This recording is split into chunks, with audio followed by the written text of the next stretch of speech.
Hey guys, welcome back to How to Repair, guys. Thank you guys for watching and subscribing to the channel, guys. In today's video we'll be working, guys, on a Ford Focus MK3. This is the third generation Ford Focus, and it should cover, guys, the years from 2012 to 2018, maybe even 19, guys, especially for the US models. We'll explain, guys, how to remove or how to replace your air filter box assembly, the whole assembly, guys. If you want to remove it to work on something, let's say transmission mount or something, transmission linkage or anything else, guys, stay with us. We'll explain how to remove that air filter box.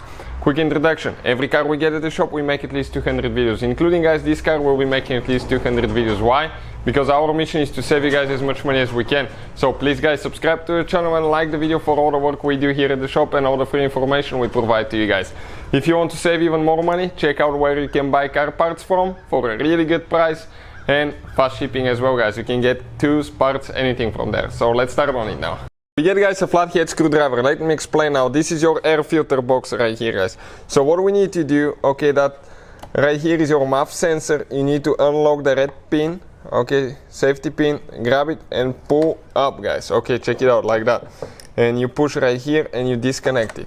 Now you have one clip that you need to remove with a clip remover too. Okay, perfect, just like that. It's disconnected now, it's not there. After that, guys, we need to get a screwdriver, flathead screwdriver, and we need to get that screw loose there.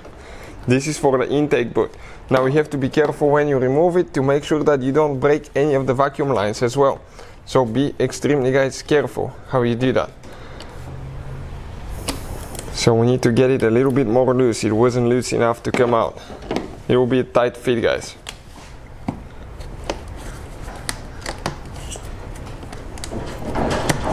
Okay, perfect, it came loose. So what we need to do after that, right here, we're going to pull, okay, like that.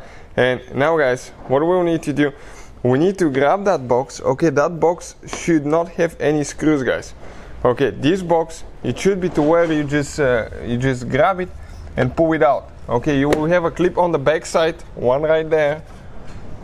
Okay, one clip there. You have a couple more here. So once we pull it out, I'll be able to explain, okay, where that clip is located. All the clips, actually.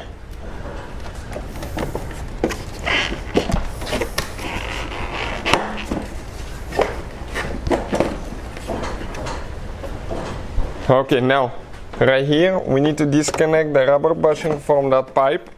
Okay, perfect. Now we lift it up. Where are all the clips? Okay, let's explain now. You have one right there. Okay, this is towards the back side, facing the box this way. Okay, one here and one over there and one towards the front. Where they attach to?